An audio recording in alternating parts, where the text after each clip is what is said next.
Hello, everyone. How are you? This is Efwa. So we're just kind of waiting on folks to show up so that we can get going, get this show on the road. Hello, everyone. So just wanting to get this show on the road. How you doing? So make sure you give me a shout out once you're logged on. Just tell me where you're hailing from, whether you're hailing from Nigeria, Kenya, Ghana, Uganda, wherever you're hailing from. Just, you know, just put it on the comment section. Say, I'm here. Also, hello, Dr. Bridget Egbonha. Thank you for showing up. So you let me know where you're hailing from. We're here at Devsectorseries. Exciting stuff. So please just let us know where you're hailing from so that we can give you a shout out. Today, we are going to be interviewing a development expert and activist and someone who does us Africa proud. This is Hamzat Lawal. So if you're on, just let me know when you're on. Okay, let me know where you are hailing from. I'm very excited about this session. So just let us know where you're hailing from, whether you're on Facebook, LinkedIn, YouTube. Let us know. Okay, Dr. Egbohan, you are from Oklahoma City. Well, thank you. You're in the US. It must be really early. Thank you so much for taking time out to listen to us on today. So so our special guest will be on shortly. So let us know where you're hailing from. Very excited. So if you're on LinkedIn, let us know. If you're on Facebook, you're on YouTube. Akim Malongo, Malawi. Okay. I was at your country about 2 years ago. Edith Uba, Canada. Okay, LinkedIn. All right. Okay. So we have another friend, Mrs. Igbinedion. Thank you. Well done. Thank you so much. Adegbola from Lagos, Nigeria. Thank you so much. Shahid Shokumbi from LinkedIn. Okay. We are getting some people logging on. I'm very excited about this. Okay, so we're expecting our guest. He should be here shortly. Okay, so let me just explain to you why we are here.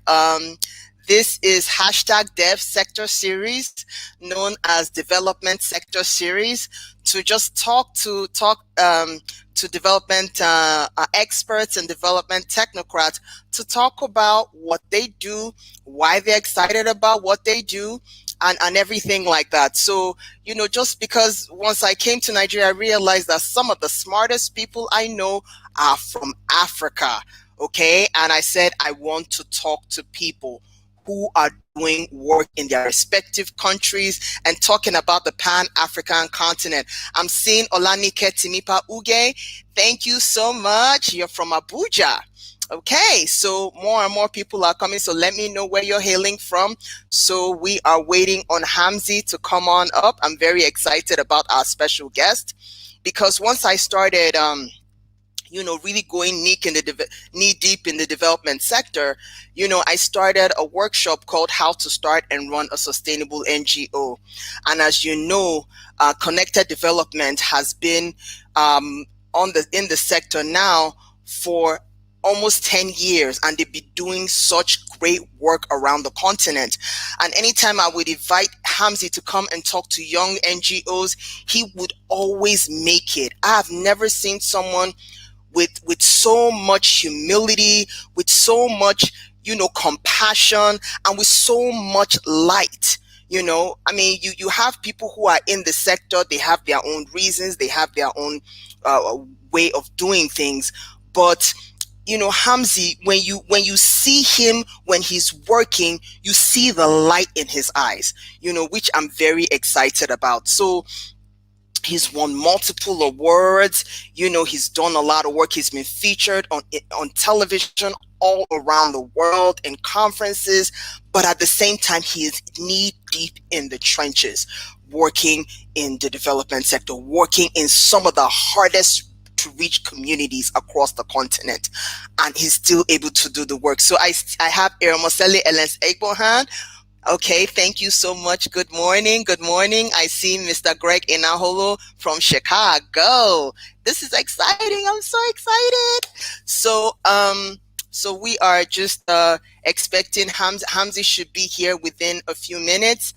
But like I said, Devsectorseries started last year. In terms of working in the development sector, saying, okay, they're really smart minds here. Let us interview them. Let us put us in a platform where we're able to better communicate our work so that everybody sees that, yes, the world has problems, the continent has problems, but various things are happening. So please follow #DevSectorSeries on Facebook and especially on LinkedIn, because that was where I first started Devsectorseries. So you can go on LinkedIn, visit the #DevSectorSeries. You would see all the guest stars I've spoken to who have been working from preserving the civic space, from working in education, from even the donor community, even from multilaterals. I spoke to Mr. Charles Abani. If you want Abani, who is the UN coordinator in Ghana. So we had an interview with him last Wednesday. Was a very exciting interview. So really, really excited about that interview as well. So if you want to check it out, you could check it out on my post on LinkedIn. You can check it out on my page on Facebook and on YouTube. So just check it out, and you would see that these are very substantive interviews with some of the greatest minds in their very chosen fields. So if you want to meet up with us, we are here every Wednesday. The set time is at 12 noon, but development experts are extremely busy people, so a lot of times I work with their timing, but it's mostly in the afternoon so that we can have a robust conversation with each and every one of you. So I'm really, really excited about this. So like I said, always follow us on Social Impact Consult, on Facebook, and then on YouTube. On YouTube, I have a whole plethora of videos to talk about how to run a sustainable organization, and all that information is out there. I have interviewed other experts as well, including Hamzy. I actually have a full interview with Hamzat Lawal on my YouTube page, talking about his work with connected development and what have you. So please subscribe to my YouTube channel, Social Impact Consulting. Okay, so Hamzat Lawal should be here shortly, so just if you guys could just hang in here with us, and we'll see you shortly. So I'm gonna share his bio, and get him on board. Thank you so much. Roots campaign in over 40 African countries, with over 9 years experience in the nonprofit sector, and specializes in practical issues associated with climate change, open data, advocacy campaigns, and development policies as it affects rural and deprived grassroots communities. Hamzat followed the money movement, won the 2019 Council of Europe Democracy Innovation Award.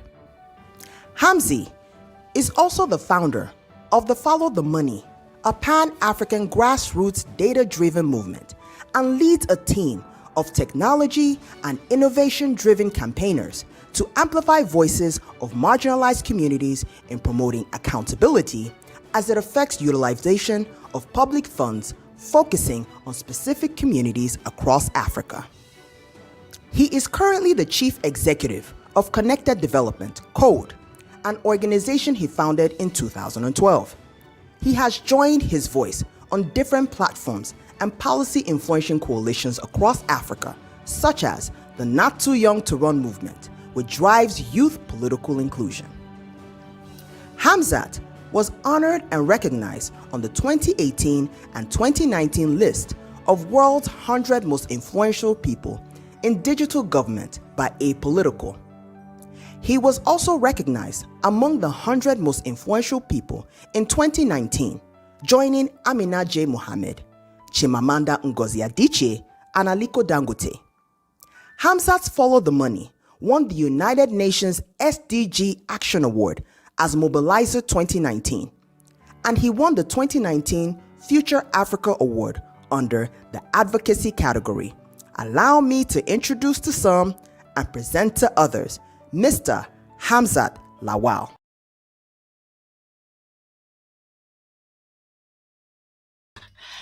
Hello, everyone. Hamzat will be here in a few minutes. He is setting up right now, so he'll be joining us shortly. So you know what I want you all to do. If you have any questions for Hamzat Lawal, please put it down in the comment section as we are going to be talking about transparency and governance in Africa. So if you have any questions, just put it in the comment section. Okay, I see Mrs. Teresa Inaholo. Thank you so much for joining us. I see Nendimwa Yakubu Malafa. I hope I pronounced that right. Thank you. You're from Lagos, Nigeria. Thank you for joining us. So he's going to be joining us shortly. He is setting up. So if you have any questions about his work on the Follow the Money movement, if you have any questions about his work on governance, you know, he's an DG champion and different aspects of the work that he does, please put it in the comment section so that as we're asking the questions, we will be able to we can just go straight to Q&A as we get things started. So I look forward to your questions and comments as we are moving forward. So so please put in your questions and comments. Like I said, for those of you who are just joining us, we are going to be interviewing Mr. Hamzat Lawal. He is one of the most hardworking man who is full of humility and compassion for the masses, especially in grassroots communities. He wants a situation where he's able to speak out for the voiceless, so that he's on these platforms where he speaks out on their behalf. I have seen him in various fora. When he's talking, he is talking passionately about people in the fringes of society that cannot speak for themselves, that are even unaware that there are various resources out there for them. So if there's government allocation for something and they are unaware of it, and then he actually brings it, he and his team brings those resources into those very communities. So it's really amazing to see the kind of compassion, you know, and the kind of humility that this man has, because you know, I've seen a lot of people in this movement. Everybody has their own agenda. Everybody knows what they want out of the movement. But with Hamzy, you can see the light in his eyes, you know, in terms of when he's doing this work. He puts in his entire soul. He puts in his entire energy. So I'm very excited that that he will be joining us soon. And while we're waiting for him, you guys do me a favor, like and share this video.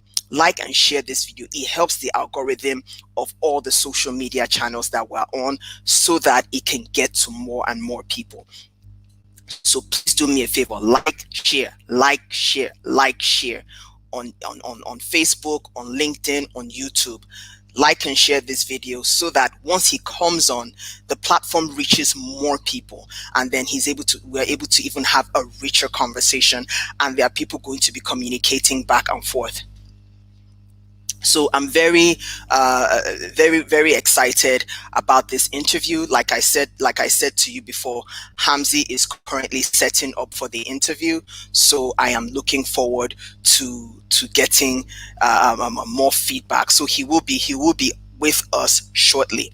Like I said, while we're waiting for him, I will talk about even what led me to start Devsectorseries and to be really active on social media when it comes to the development sector.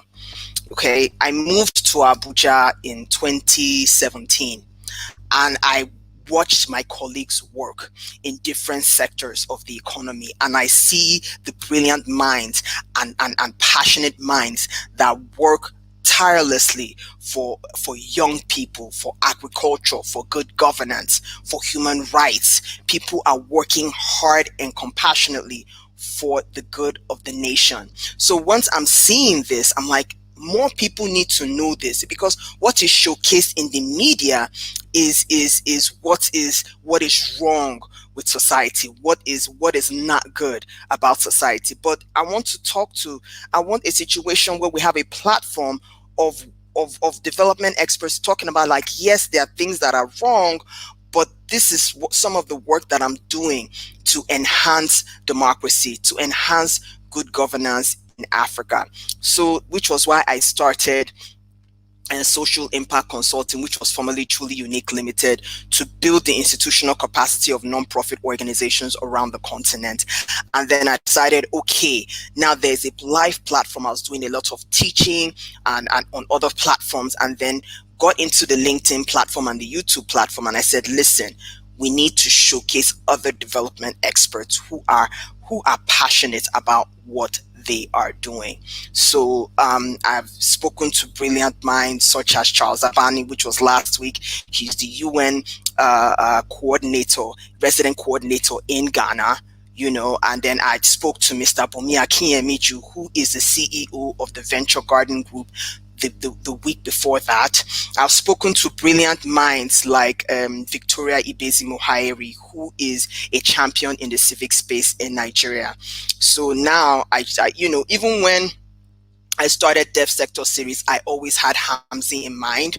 I was like, look, I've been talking to him for a while, like, okay, when are you going to be available to be on the platform? And we had been discussing for a few months, because during this COVID-19 era, he had been traveling around the country with his team, tracking the COVID-19 funding allocation by public, international, and national development. So he had been doing that and still is. So now it's like, okay, he has a few minutes to be able to have a conversation with us about transparency and governance in Africa. Like I said, I just gave him a call not too long ago. He is currently setting up. So I thank you for hanging with me as we are waiting for Hamzy.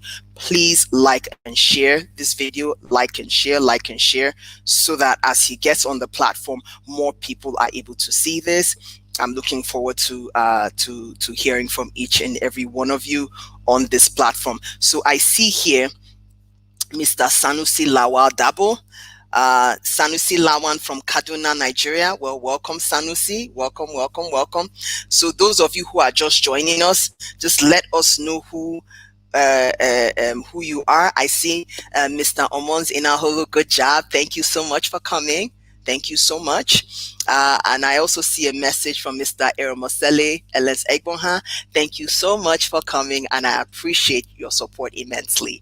So we are waiting for Hamzy. Hamzy should be here shortly. So I am going to, for those of you for the first time that have been here, that have not seen his bio, I am going to play it again, and hopefully I will see you then. I see Ehi Eki Annabelle Oni. Thank you so much for coming. Thank you. I'm so excited. I'm feeling the love today. Thank you so much. So I will so I'm going to share Hamzy's bio, and then I'll see you shortly. Lawal, Hamzy, is an activist who has successfully led grassroots campaign in over 40 African countries with over 9 years experience in the nonprofit sector, and specializes in practical issues associated with climate change, open data, advocacy campaigns, and development policies as it affects rural and deprived grassroots communities. Hamzat followed the money movement, won the 2019 Council of Europe Democracy Innovation Award.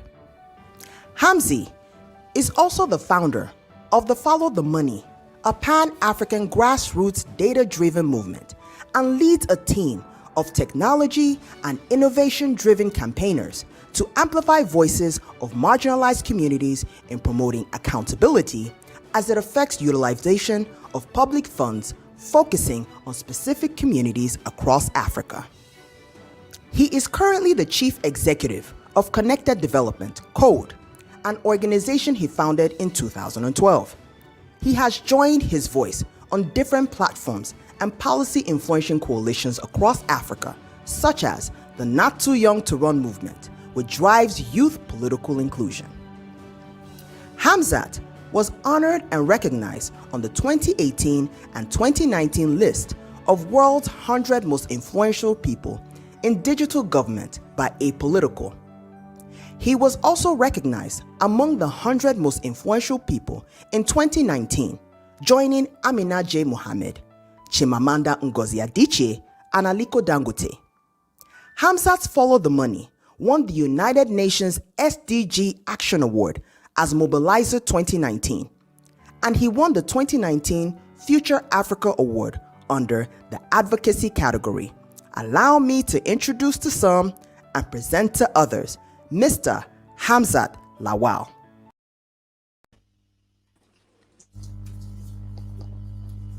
Hello, Hamzy. Are you there?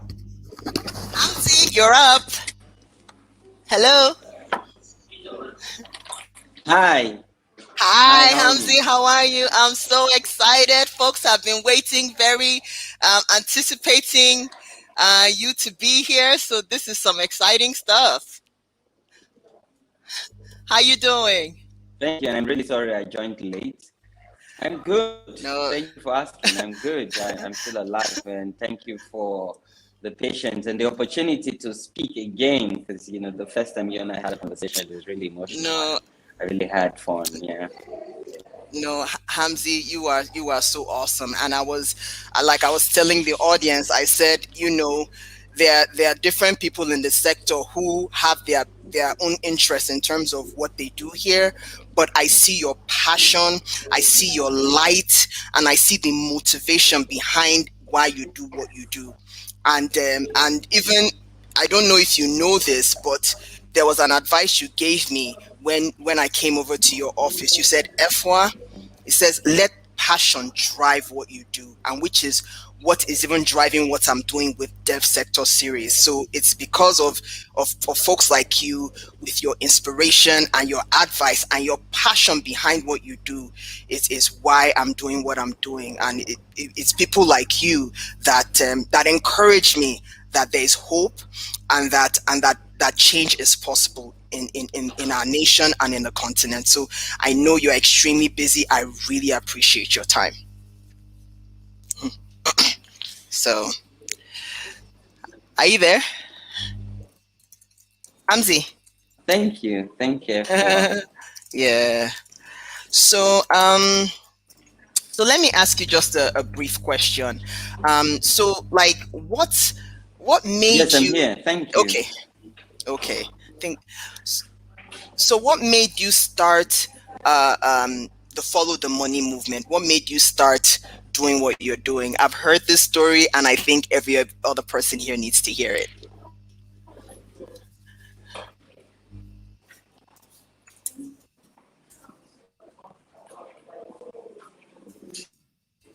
I think for me,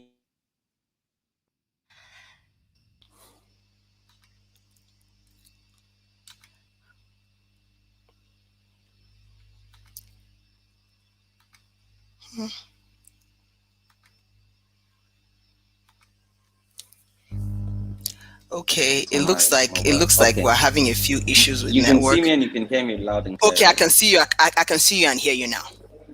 Okay. Coming out. Can you see me and hear me loud and clear?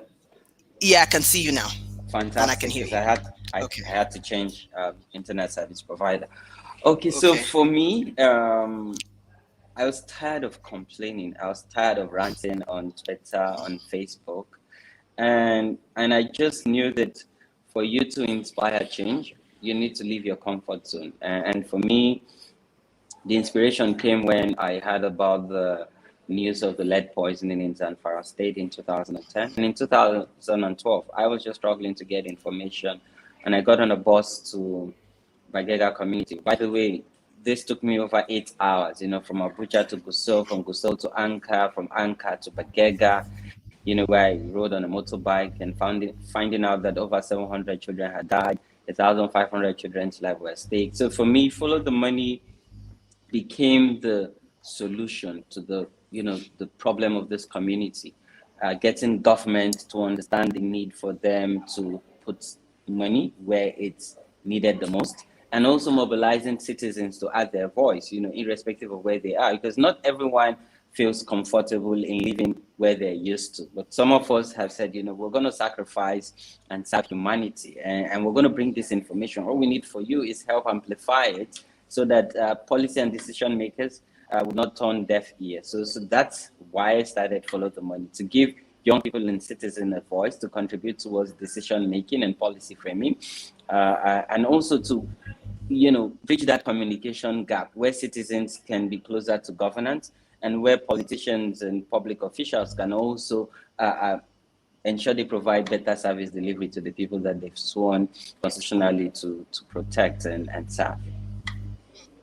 Oh, that is really something. I mean, the fact that you had to get out of your comfort zone. You said you were tired of complaining, got out of your comfort zone, and I'm sure you didn't even realize that long, I think, was it a 3 or 4 day trip?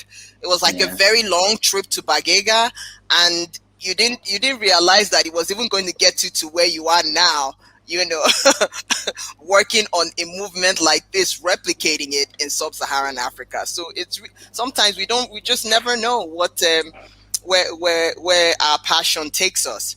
So now my question to you now is that how do we as a continent, like in your bio, it said that Follow the Money has been replicated in about 40 African countries. So how do we, based on your experience and data gathering, how do we as a continent promote good governance? I think, when we even talk about the continent, what makes us a continent is not the demography, it's not the map, it's not the geography, but it's the people.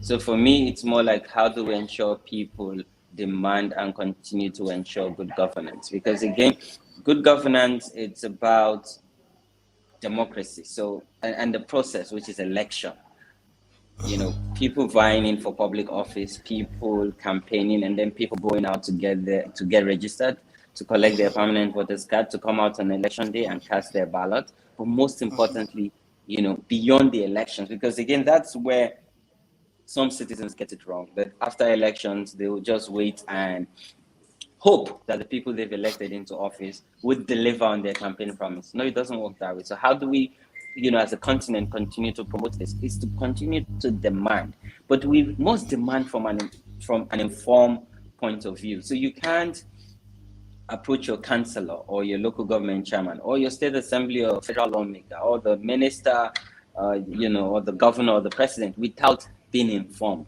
And how do you get informed? Is laying your hand on the budget, because whatever promise or whatever direction government wants to deliver on, everything is captured on the budget. So we call it the Bible or the Quran of every country or every plan. Get the budget, understand the budget, but most importantly, what is this budget meant to deliver on? Is it delivering on people that needs that delivery? So good governance for me is connecting the needs of the people and the budget allocation and releases for those people. So for you as an advocate, or for you as a citizen who wants good governance, you must understand what are the needs of the people. That's engaging the people. So for me, it all revolves around the people, engaging the people. The government is planning to build 10,000 primary health care center. Is it a need in your community?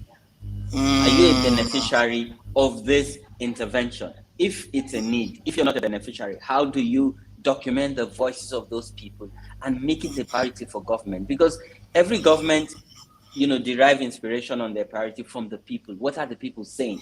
Are the people yearning for quality education? Are they yearning for security? healthcare, access to decent job. So again, good governance is what is the citizen shaping for the government representative and how they're following through.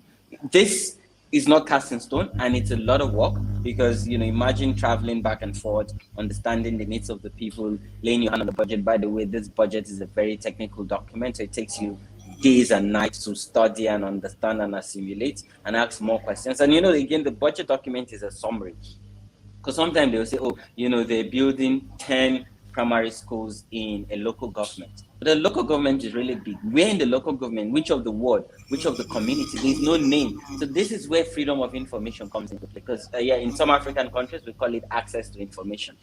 And most African countries don't even have this law in place. Again, as a citizen, you need to also understand what are the legal and regulatory framework that empowers you to demand for accountability. So if you don't have access to information or freedom of information law, then you have to engage your lawmaker to say, can you sponsor a bill, a freedom of information bill, and get it passed by parliament and advocate for the president to sign. So it becomes law, and it empowers you as a citizen, as an activist, as a civil society person, or even as business, to be able to use the instrument of law to demand for good governance. That is really remarkable. Like you said that people need to. It takes the people really trying to hold people, their government officials accountable, and doing that they need to do it through the budget. And if and then you now even I feel like you did a thread link. So you said, okay, people need to hold their government officials accountable. It's not just to vote for them. It's okay. What is due to me as a community, and then if I don't have that law to make sure that I'm able to hold them accountable, I need to now see how I can advocate for that law. Maybe go to my elected official that represents me and say, hey, sponsor this bill so that I can get the information that I need. It was like a chain. So I need to even talk to you about this as well. So how was Follow the Money and the movement with your team? How were you able to even encourage the citizens to be able to go through this process? So for us, again, I'm a good storyteller, but I would just try to simplify. How do we, encourage citizens? I always tell people that, and a lot of time when I say this, a lot of young people say, "Well, I'm unemployed." Every one of us pay tax, because you can't shy away from it. Because some people say, "Oh no, I don't pay tax." I'm like, "Well, you go to the supermarket, there's VAT on your receipt. Don't you read your receipt? That's value added tax, which the supermarket is collecting on behalf of the government and will remit to the single treasury account." And then some people would say, "Oh, I don't shop in supermarket." We're like, okay, you buy tomatoes from the market, right? Let's take Wuse Market or Gariki Market, for example. That woman that sells tomatoes, she has a shop, she pay a rent on that shop, and there's a tax on that rent that is remitted to government. Some people say, oh, but I don't shop from people that has a shop. I buy stuff from the woman who just lay, her tomatoes on the ground. I'm like, okay, do you know that she pays the market union? Some markets collect 50 naira, some 100 naira. She pays 50 or 100 naira to the union. And let me tell you how you pay tax through that 50 or 100 naira. That woman sets the price of her tomatoes from the premium she has paid to the tax official in the market by collecting that ticket. When she pays 50 or 100 naira, they give her a daily ticket. And some of you, when you drive into Wuse Market, you pay tickets to go into the market. That's also you paying tax. So it's also your right as paying those tax to demand what, ideally, that tax is meant to provide you with basic needs. That's healthcare, education, quality road, decent life. Because without all of this, you won't have a decent life. And that's why when we measure HDI, that's Human Development Index, we look at the quality of lifestyle of every citizen. Do you have access to healthcare, or do you pay out of pocket? So for us, we tell people, you will continue to pay out of pocket because this tax you're paying, government is not using it to provide this access. And just to say that if you watch Netflix, I think it's important. Go and watch this series that is trending now that talks about healthcare. Because when I was watching this series, I'm trying to remember the name of the series. New Amsterdam. Okay. Yes. Because when you look at the hospital, even if you're poor, even if you're undocumented, so that's if you're an illegal migrant, as much as you don't pay tax, or you're poor, or you're an undocumented citizen, when you walk into the hospital, to them, it's about saving life, because they understand the pressures of life. So it's not even about, do you pay tax? Are you black? Are you Asian? Are you an illegal Mexican migrant? It's about ensuring that you enjoy quality lifestyle. And I remember one of the doctors saying that, you don't have to worry about paying. All you have to do is just come and get healthcare. We get government money to provide this healthcare. That is what every government is supposed to provide to our citizens. Not minding or caring, where you find yourself or what social status you are in. It's about providing, decent healthcare, decent lifestyle, securing, citizens, so they don't have to worry about their safety, about providing basic, education. So again, we tell citizens all of this because for a country to demand accountability and governance, the citizen must be informed, they must be aware, and they must understand the role that they play. So for us, and our audience are targeted in terms of the people who mobilize. I remember when we did, we did a campaign going to secondary schools and going to the university. Because why did we go to the universities? A lot of young people, when they're in university, yeah, it's sad, but a lot of them are, they just think, oh, after school, I do my 1 year NYC. After NYC, I get a job. No, that's impossible. Right now, unemployment rate is over 30%. And maybe I should break this down. What this actually means is over 50 million people in Nigeria are unemployed, and over 80 million people are unemployable. So, with your degree, with your NYC discharge certificate, that does not mean you will get a job in the labor market. So we're telling, and for me, we went to the higher institution, we did a campus tour, is to say, young people, hey, you want to get a job when you graduate, you need to follow the money and hold government to account, because government is supposed to create an enabling environment for you to strive, for businesses to strive. And if businesses strive, the market will be competitive, and there will be equal opportunity and equal access. And then when you get a job, then you pay tax. So it's a round circle that's a win-win for everyone, for students, for people in the labor market, for government, because the more job government can ensure we create in the economy, the more tax people will pay, the more people will be able to fend for themselves. Then there will be reduction in insecurity and insensitive killings. There will be reduction in crime.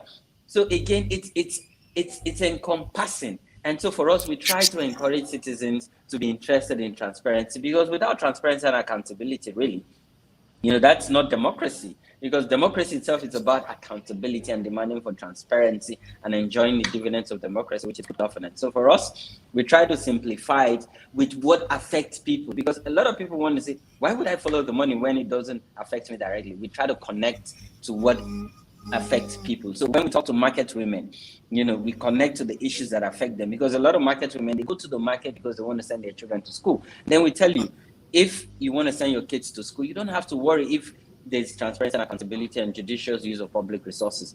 In America, in the UK, public schools are free. All you need to do is send your kids to school. It's free of charge, and they get quality education. So if just imagine if Nigeria today, some states are now embracing free education, but then there are hidden fees. And this is where civil society and activists sort of follow through and say, you cannot be demanding for hidden fees from poor households and families. Why we have government is to ensure that poor people also have a sense of belonging in the country. So as much as you're poor, that does not mean you cannot have a decent life. You should be able to access healthcare for free, send your kids to school for free, and even get shelter for free.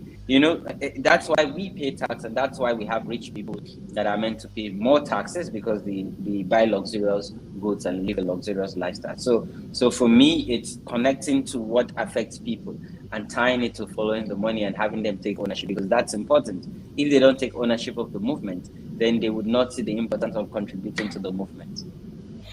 Very interesting, because what you have said is that you've been able to frame the messaging of why people need to get involved in this movement. So from the market woman talking about how she pays taxes, how she contributes, talking about even students in terms of if you want to get a good job, you need the environment needs to be more enabling for the job market so that you can get work. Just talking to different fora and saying, hey, it is in your interest to follow the money.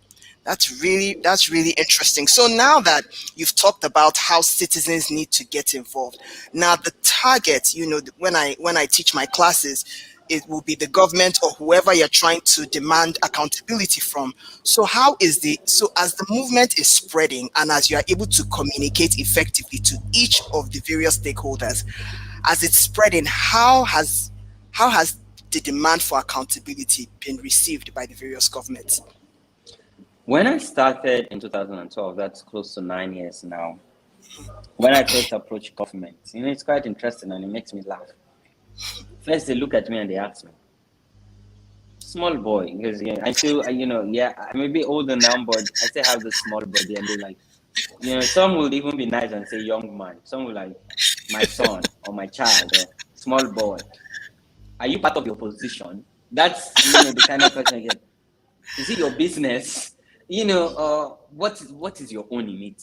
Do you have an interest? So so I remember then, and sometimes when I continue to ask this question, they get frustrated. Some would even walk me out of their office. Some would send me to another office to go and get the information. But the information is domiciled in their office, but just to get rid of me, they send me out of the office to some other office.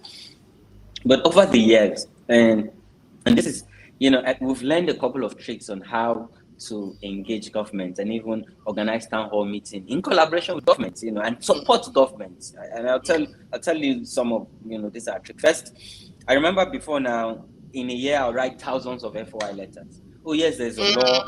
We must test the instrument of the law. And you see these government people, they will laugh. They'll say, Hamza, you can write 1 million FOI letter. We will not respond. Okay, you want to take us to court after 7 days? Take us to court. And because they also know that the system itself is really slow and frustrating, like whatever. Definitely. But over the years, now I and my colleagues have, changed our engagement strategy. Most time we write a letter seeking audience, or even inviting me over to our office, or requesting for our audience to pay a courtesy visit. And during this visit, we try to familiarize with them. One, we tell them about code and follow the money. We also ask them to tell us about and educate us about their institution and their programs. And then we now ask questions and say, oh, on this budget, on 2020 budget, there's a provision under your ministry.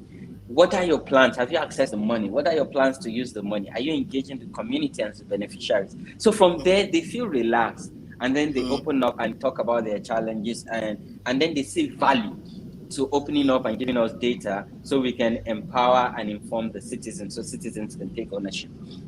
I remember in in Borno first, we supported Borno State Universal Basic Education Board by training their senior staff members. Because then we write FY letters. And then because they know about the FY, but they don't understand how these instruments work and how they even are supposed to collect data, clean this data, and house this data. So we wrote FY, they were not responding. So when we visited, the Subed chairman in the state said, we're also challenged. We don't have the capacity. So if you write us letter, yes, we want to respond, but we don't even know how to respond to your letter and provide information. We don't even know how to collect this information and store this information. We don't even see value in collecting this information. And that's an agency of government that is in charge of basic education. So we now saw that gap, and with support from Osiwa at that time in Borno, we trained over 50 of their staff that that has to do with management, has to do with data, has to do with project monitoring, project allocation, and even contracting. And today, when we send FOI letters, and sure, we don't even have to send FOI letters. When they collect data, naturally they publish it on their website, because we have now encouraged a proactive disclosure. Because the law talks about, so you don't have to wait for people to write you. Just put it out there. And from there we've learned that some of these agencies become apprehensive when they don't know you, or they get scared about, what would you do with this information? Are you mischief makers? So we go and pay courtesy visit. We invite them for a town hall meeting. We even say, can we co-organize this town hall meeting so we can have you on the panel and you talk about, and so this is how we have continued to entrench transparency and accountability. And every country, now in the Gambia, we're in Cameroon, we're in Malawi, and every country sort of take some of these lessons and adapt to what works for them. And recently there was a scandal in Kenya about COVID-19, and even recently Malawi, the president of Malawi sacked his Minister of Labor. And this is something that was inspired by our conversation around fiscal accountability on COVID-19, where our recommendations to the president was clear. One, conduct an independent audit, and two, anyone that is found wanting should be fired and prosecuted. So the president is even going further to prosecute and recover looted money. And the president, and I quote, said, yes, some of the money have been recovered, but when that money was mostly needed, it was not available. So you are fired for not making the money available and using it for your personal, interest. So this is what we're doing, even at that high level. I remember in 2018, the African Union invited me to present to the 52 African heads of state and heads of government. So, talking about accountability and following the money and why it's important. So for us, we're also plugging into institutions like AU, United Nations, African Union, and regional blocks like ECOWAS. So for us, it's going to be, it's as much as we're grassroots focused and driven, it's also about, grassroots, national government, subnational government, international, because we must plug into all the conversation. By the way, our countries are signatories to all of these treaties. So how are we taking the voices from the ground to the high level and taking feedback from the high level back to the ground? That is really amazing, in terms of pivoting your strategy to be able to work alongside government, which is what I even when I was organizing in Chicago, that was what I saw that worked, in terms of going with the government and saying, what are you guys doing? You can talk to us. How are you serving the community? What great programs do you have? So by the time they open up and tell you what programs they have, then you are not able to see how you can work alongside with them, and it's an effective strategy that you are actually doing with Follow the Money, and I think more organizations need to follow suit and really listen in on terms of effective grassroots advocacy, which then morphs by itself and evolves to institutional advocacy. So, and then now you're doing multilateral conversations, which is really something. So I'm going to really, because you touched on it a bit, you talked about the COVID-19 palliatives and the movement and what you all are working on with regards to COVID-19. So I'm going to segue right to it. So during the pandemic, public and international funds were slated for palliatives services for citizens. So how has the movement been able to track the funds, around the continent? So when we had the incident case of COVID, and then we had lockdown, for 6 weeks, people were in their homes. That time we started a campaign called Follow COVID-19 Money on Twitter with a hashtag. And for us, what we're doing was aggregating. So we're getting publicly available information: who has donated what, to what institution, how much government has released, how much is coming from IMF, from World Bank. Are they giving to finance ministry? Is it going through CBN? CBN is releasing money for stimulus package. Who are the beneficiaries? And then we started engaging. When we collected this data, we started engaging on Twitter. So we're asking NNPC, for instance, who had committed $30 million. So who's contributing to this money? Who are you donating this money to? Who are the ultimate beneficiaries? When some of the banks were also saying we're giving FCT 500 million, we asked FCT, you've gotten 500 million. How are you going to use this money? Are you going to increase testing? Are you going to set up treatment centers? Before now, we call them isolation centers, but now treatment centers, so when we did that on Twitter, and because again, this vaccine, we now had community spread. So for us, we told our over 8,000 members, just beyond, because again, we can't be as much as we follow the money, we can't break the law. We said, don't do outreach, just stay in your house. We run a digital campaign, sharing data and collecting data and also engaging. And interestingly, because of democracy and social media, a lot of politicians and government institutions were on Twitter, they're on Facebook. So we're engaging them, collecting responses and feedback, and also using their emails to write freedom of information letters to ask more questions. But after COVID-19 and the lift of the lockdown, we did a social audit. And you remember that time where it was uncovered that a lot of the palliative were just stored away, in warehouses. Some politicians also store them in their homes and waiting for 2023 to use them for elections and campaigns. And that also drive another set of conversation. And then citizens, interestingly, COVID-19 exposed citizens to the importance of following the money, because a lot of people now saw value to the work that we did and the advocacy that we did, that yes, as much as there's a global pandemic, we must institutionalize our fiscal accountability in all of this money and all of these resources. And I'm really excited that, as we did this, we started collaborating with more organizations, having conversation with Enough is Enough, for instance, having conversation with Budget. And with Budget, we're now working in 7 African countries, supporting civil society and even government in those African countries. And Malawi and Kenya is one of the beneficiaries of our campaign. And tomorrow in Nigeria, tomorrow at 10 a.m. in the Hilton, we'll be hosting our first ever public event to share findings. So this conversation, this series we're having really coming timely.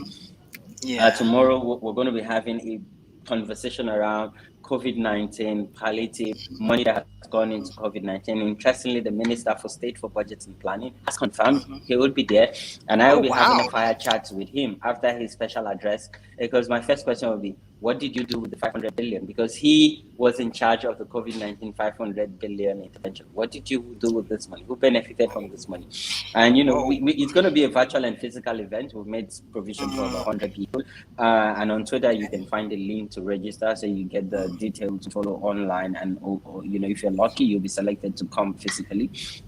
So for us, we're having this conversation, not only in Nigeria, but across Africa, engaging government and also collecting feedback from citizens and shaping the narrative. Because for me, my ambition is to ensure that my legacy is to ensure that, we can entrench fiscal accountability, not only in Nigeria, but Africa at large. So for me, engaging IMF and shaping conversations. Because I remember under the Open Government Partnership Platform, for instance, before the Nigerian government unlocked over $3 billion, from IMF. We had a conversation where the minister was giving feedback about how they would use the money for stimulus package. Civil society gave feedback, took the feedback to IMF, and we sort of set up like an accountability framework. I remember we worked with the Bureau of Public Procurement. Okay, yes, this is an emergency. How is government going to procure and also do it in a judicious way during emergency? We also work with ICPC and EFCC and also the Nigerian Financial Intelligence Unit, NFIU, just to also ensure that these anti-corruption agencies are following the money using government institution and just engaging with, the Presidential Task Force on COVID-19. So we did a lot of work, but most importantly, we're able to mobilize citizens to demand more accountability and just shape the narrative and continue that conversation around COVID-19 and the pandemic. And for us, it's about building back better. We cannot overcome this pandemic if we don't tackle corruption and illicit financial flow leakages of public resources. So, yeah. Okay. That is really amazing in terms of making sure that you are, locally you're holding the country accountable in terms of how much has been given to them for palliatives. And even after the exposure that people were hiding palliatives for 2023 elections and different things like that.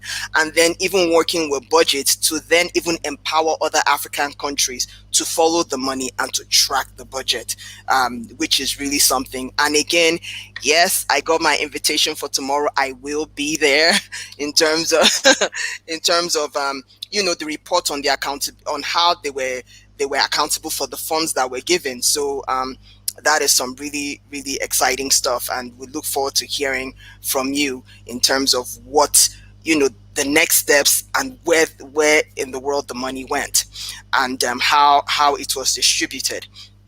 And one thing, Hamzy, you did work really hard on that, because I could never catch you. You were I gone try. in terms of I making sure, try. I try. you know. And this is really exciting. So guys, if you have any questions, make sure you put it in the comment section. I've seen a few, so we're going to be taking in your questions in a little bit. So put your questions out there, like and share this video, so that we can get it to more people and take your questions. Okay, so now we are almost rounding up, but I have another question for you. So you have garnered global attention, many awards. I have played your bio and folks have listened. It has really, and the thing about it is that when you do good, you don't have to speak for yourself. Your works will speak for you. So it's garnered global attention. How has this affected the work from the UNSDG champion? The You've gotten an advocacy award. You're about to get you're a finalist. I'm speaking it. You're about to get that Swedish Sustainability Award. Okay, and so you've gathered all this global attention. How is this affecting the work that you're doing, and in terms of you and your team, in terms of keeping the movement going? Um, this I'm really excited you're asking this question because for me, it has affected my work in changing the narrative.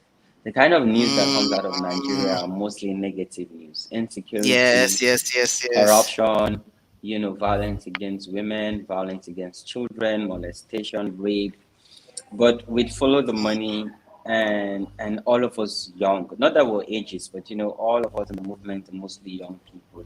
We're changing that narrative that good things can not only come from Nigeria, but the African continent. And this is affecting our work and also bringing Nigeria in the global map in a positive limelight. Taking Yes. Africa in the global map in a positive limelight. Where now, government, the U.S. government invited me to come and shape the Yali program, for instance, where they've taken me to Southeast Asia to build capacity for over 300 young people that are emerging leaders.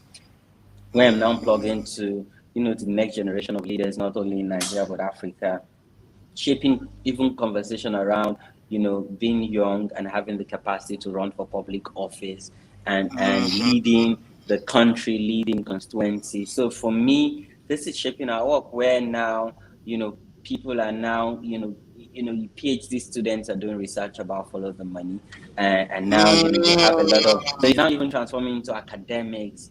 Now we're going to be working in two countries to do to do it's just so exciting to do a textbook for activists and campaigners on how to follow the Wow, money, how to engage in amazing. advocacy, with funding from net. So for me, it has changed not only our work, but individually it has changed our lives. Some of my colleagues have now, gotten fellowship to go to America to do Yali. Some of them individually have gotten recognized for the work they've done, for the campaign they've led. Some of my colleagues have also started their own organization in the Northeast, in the South.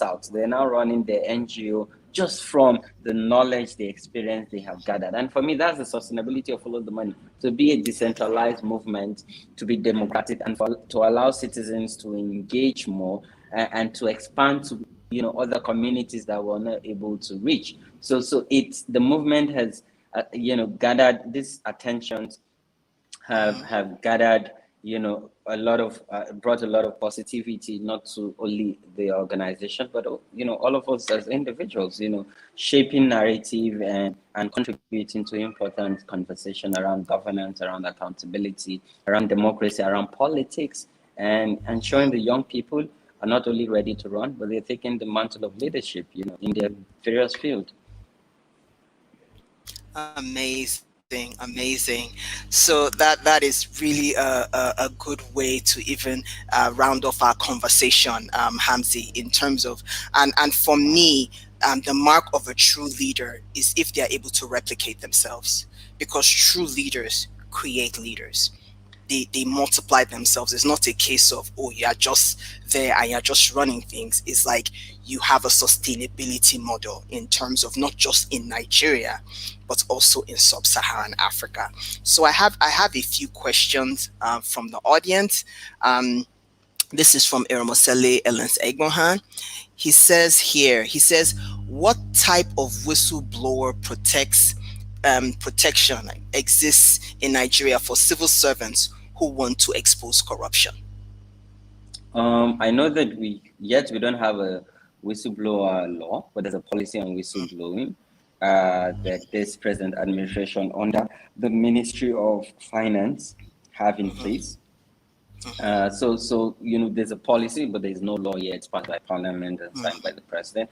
But most time I call them champions, because most time you get anonymous tip or anonymous call from civil servants, telling you about a corruption case ongoing, and for you to sort of investigate or follow the money.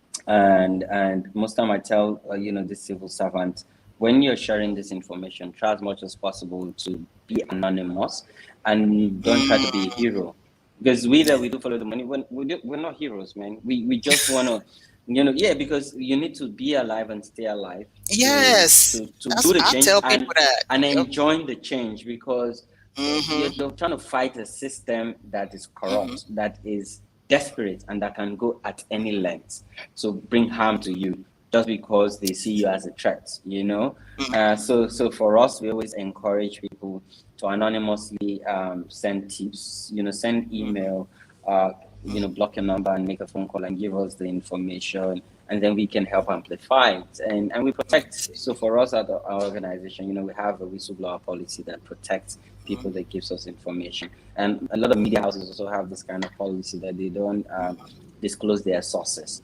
But what's important is in the era of fake news, we're also careful. We don't just run with the information we get. We also fact check this information and use the instrument of the law to uncover if it's a corruption case. Thank you so much, because I know you are also a champion of anti-corruption. I'm sure that's where that question came from. It looks like there's another question from Ermosele here. He says that, and I think you covered this earlier in your conversation. It says, how can an average Nigerian make an FOI request, and how responsive is the government? And you've talked about that in terms of how you were able to strategize to work with government. How does that translate to the average citizen? So the interesting part about the Freedom of Information law, it also talks about people who don't even know how to read or write, because for every government MDA, they should have a Freedom of Information desk that is manned by someone. So when you go in and you ask for information, they take you to the desk. So even if you don't know how to read or write, the person would document the question you're asking, would write it out, would get you a feedback in audio or written, and then if you don't know how to read, the person will read it out to you and hand it over to you. And I'm excited this question came in again, and just to amplify and say that as we speak now, there's currently a workshop ongoing at the National Orientation Agency. I didn't go because I already confirmed for this, where they're training all their 36 state Freedom of Information desk officers, so that they understand the import. Yeah. So for instance, now if you want an information, the thing about the National Orientation Agency, it's supposed to be the brain house of all government programs and policies. So if you go to NOA offices in any state where you reside, just ask for the Freedom of Information desk officer. If the information is not at NOA would write on your behalf. So I've seen incidents where I wrote an FY letter to the Ministry of Finance, and the Ministry of Finance responded to me and said, it's not in our ministry, but it's in the Ministry of Agri, but we've sent a copy of your letter and made a note to the Ministry of Agri. So the Ministry of Agri would respond to you. So again, when you write a government agency that is not even with them, it's by law, they're meant to inform the agency of government that is meant to provide you and follow up for you and send you a copy of that letter they forwarded and the response that they get from it. So because again, it's government, it's just different MDAs. So yeah. That is very insightful, Hamzy. That was an excellent question by Eromosele. There's one more question here by Ukeme Obong, Albert Ekong. It says here, citizens must understand the budgeting process, content, and track. Are there provision based on needs? Because I know you talked about the budget earlier in our conversation. So, Yeah. So if you look at the budget itself, sadly, when you analyze budget for the past 5 years, for instance, it's just the government changing a few line item, increasing figures, and changing it from 2018 and just for 2019. Government over the years have not done proper needs assessment or collected feedback from citizens and say, oh, because when you even look at budget presentation, it's not based on the needs of citizens. And that's why a lot of time when the president presents his budget, there's always a row on Twitter where people say, oh, this is not a budget that talks about the needs of citizens. There's a lot of frivolous spending. So budget ideally is supposed to be based on the needs of the people and aspiration of the people. But then when you have a country where you have over 80 million people that are illiterate, and you have a lot of people who are not interested in budgetary process and follow the money, then the government of the day would just do whatever they like and whatever fits into their own agenda. So yeah, and that's why this kind of conversation is important. So citizens are more enlightening. I know there was a time, Budget and Co talk even had this brilliant idea of presenting to the National Assembly citizen budget. Parallel when the president present the budget, and then we say, no, can we adopt a citizen budget and just use that to inspire conversation about what are the nice. differences and discrepancies between what the president is presenting and what a citizen-led organization is presenting to the National Assembly. I believe someday we'll get there. Amazing. That is really, really something. So as a segue to that, because follow the money, the foundation of the movement is, okay, where is the money going? Is it going from the paper, from the government to the citizens? So if there are no other questions, I just wanted to get a sense from you. Any final thoughts? So my final thoughts would be, sadly, Nigeria now, we can have decent conversation around governance, around issues that we all have strong opinion about. So for me, for us to enjoy governance, for us to entrench fiscal accountability and ensure transparency and accountability, we must be more tolerant. We must understand that everyone cannot be like us. We all have different backgrounds. We all have different understanding of issue. But can we be decent in when we engage? We don't have to be abusive. We don't have to be hateful. We don't have to be derogatory and be bigoted in how we engage. Can we engage and sanitize the system, particularly as young people? The fact that you have a smartphone, the fact that you can subscribe to the internet does not mean you have to just say, you just have to say hateful things.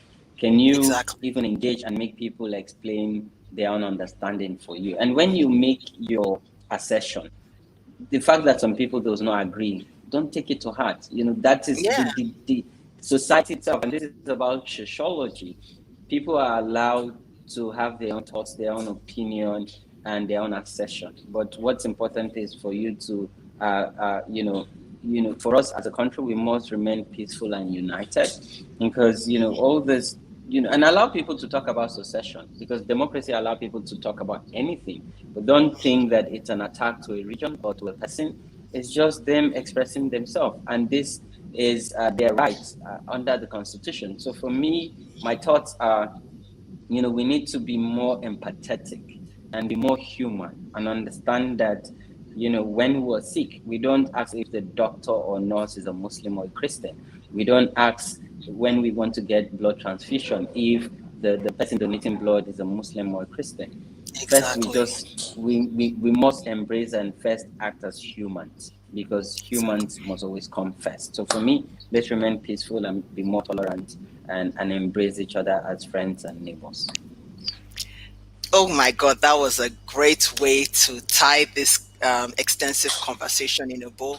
Hamzat, my brother from another mother, you are just phenomenal. I thank you for the work you do. I thank you for for just your passion, because you don't just do this work, you do it with everything you have. So thank you so much for taking a few minutes out of your extremely busy schedule to talk with us on today. So I will be seeing, from the looks of things, I will be seeing you tomorrow. So Yes, I look forward to them. Thank you for your yeah, kindness and all your support, and some of thank which I can't even talk about on this platform, but it really goes a long way, and encourage us to do more. Thank you so much. thank you so much. All right, take care of you, and I'll see you tomorrow. Bye bye now. Bye bye. Bye bye. Okay, so you all heard from Hamzat Lawal talking about transparency and governance in Africa. So if you still have some more questions, you can put that down in the comment section. I will see you next week on Dev Sector Series. We're going to be having another special guest, and she is going to be talking about grant writing and fundraising for nonprofits and how you can engage. So again, see you next week on Dev Sector Series. Have a wonderful and fruitful day. Take care.